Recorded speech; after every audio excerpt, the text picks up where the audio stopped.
سلام البنات، شحوالكم؟ ان شاء الله تكونوا كامل بخير وعلى خير. مرحبا بكم معنا في فيديو جديد ووصفه جديده. واليوم ان شاء الله راح نشارك معكم راوز جربي بطريقه سهله وبسيطه وراح يجيكم ياسر ياسر بنين. نبداو على بركه الله. اول خطوه نديروها نجيبوا إنا يكون فيه الماء، نحطوا كميه الروز راح نستعملوها كما انا استعملت 500 غرام. نغسلها مع الاقل مرتين ونصفيوها. نحطوا الخضار كما راكم تشوفوا. راح نستعمل كميه من الجلبانه، زوز حبات صغار تاع الجريوات، زوز حبات صغار تاع الزروديه نقصوهم دي كيب، مع كميه من الحمص يكون مشمخ. عندي كميه من المعدنوس وعندي ربطه تاع السلك. طبعا نستعملوا غير الاوراق تاعها برك. نص صدر تاع الدجاج نقصوه سي دي كيب، حبه بصل الحجم تاعها يكون شويه كبير، مع 4 فصوص تاع الثوم. طبعا كنا رحيناها. نحتاجو نصف ملعقه تاع اكل نعناع يكون مرحي. التوابل نحتاجو عكري حار وحلو، تابل، كركم، فلفل اسود وراس الحانوت، وطبعا راح يكون الملح على حسب الذوق. جوز حبات طماطم الحجم تاعهم كبير، كنت رحيتهم في لاشواغ. عندي 4 كاس تاع الزيت، واللي تحب تستعمل زيت زيتون وسي راح يجيها بنين. عندي 2 ملاعق تاع اكل طماطم مصبره، ونصف ملعقه اكل هريسه للي يحب الحار.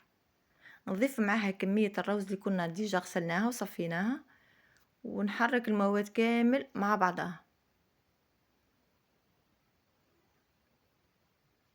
حاولوا تحركوا مليح البنات حتى هذيك التوابل تدخل فيهم كامل.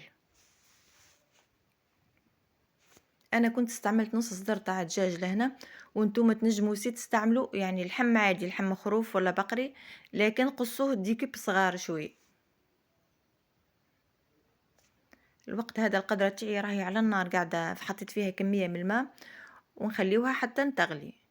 نجيبوا الكسكاس ونفرغوا فيه هذاك الروز تاعنا كامل. وتنجموا البنات لهنا قبل ما تحطوا الروز ديروا واحد 3 ولا 4 فراشط لتحت، ومن بعد تفرغوا فوق منها الروز باش تجيك شويه مهويه، يعني ما تديش معاكم وقت طويل باش تفور.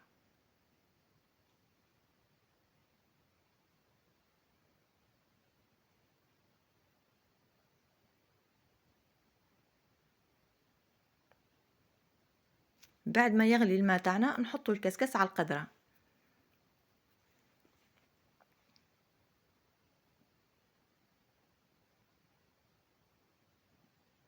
نغطيو الكسكس ونخليوه واحد 45 دقيقه هكاك، ومن بعد نطفيو عليه.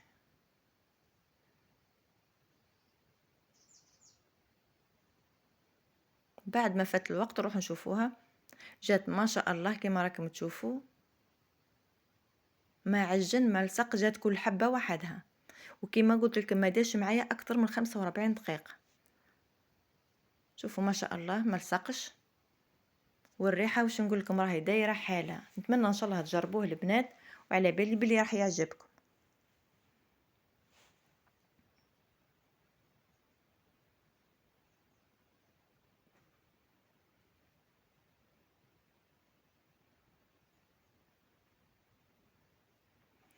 هذا الشكل النهائي وهذه طريقه التقديم نتاعو.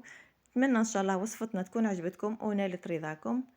ما بقى لي غير نقول لكم البنات اللي عجبتها الوصفه ومازالها تتفرج فينا درك ومازالها ما اشتركتش، نقولها فضلا وليس امرا اشتركي في القناه وفعل الجرس باش يوصلك كل جديد. ما تنساوش لايك وكومنتير، وحاولوا تبارطاجيو الفيديو البنات باش يوصل لاكبر نسبه مشاهده. مع السلامه، ونتلاقاو في وصفات وفيديو جديد ان شاء الله.